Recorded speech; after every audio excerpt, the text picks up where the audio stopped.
Hey, I'm David. I'm traveling the country making treasure hunt races in this urban stealth solar camper van.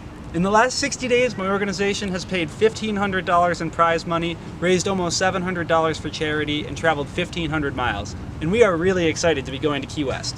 And I'm Genesis. I'm helping David share how you can be the next winner of $500 in Key West, or race to win cash prizes right from home.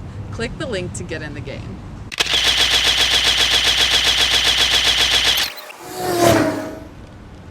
The entire interior has a 1/2 inch of rigid foam insulation covered by a 1/4 inch to a 1/2 inch of birch plywood, and the walls were finished entirely with cedar paneling. The bed is 6 feet in length, so I can sleep end to end, and I can stretch out if I'm laying diagonally. Rather than using a refrigerator, I'm using a cooler to save on electricity, and I have a propane camping stove for when I want to cook. I bracketed this table to the floor and the wall, and its height allows me to use the cooler as a chair. The ceiling is a single 4-foot by 8-foot textured panel, and I installed a max air fan in the ceiling. The floor is birch plywood with a vinyl covering. Vanlife Protip: use boxes to stay organized.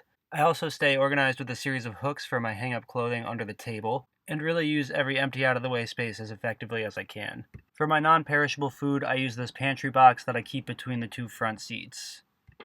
In the front, I have a pull curtain that allows me to cover up from the windshield, and the back, I have a roll-down curtain that covers up my back windows.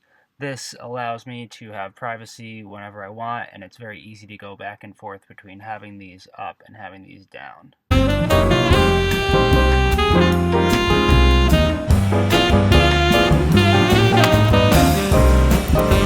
So here I have my camping gear, my climbing gear, my skiing gear, everything I might need when I go out. I keep some clothes on either side.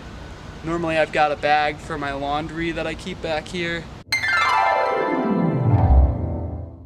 This is just added storage here for everything that I've got on my trip that I keep. There's a big open space, obviously, under this bed.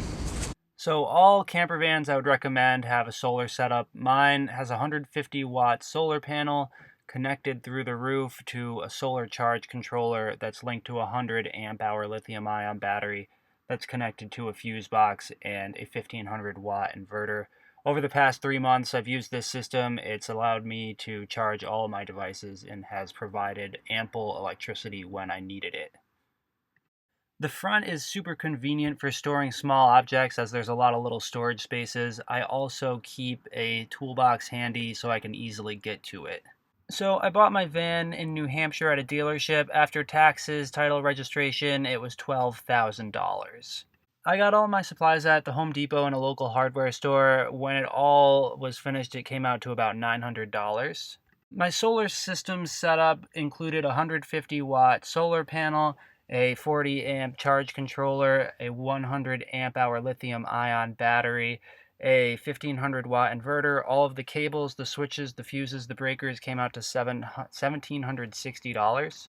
The extras, decorations, cooler, fan, everything came out to about $650. The insulation materials were about another $230. So the conversion cost total was about $3,500 for a grand total of about $15,500.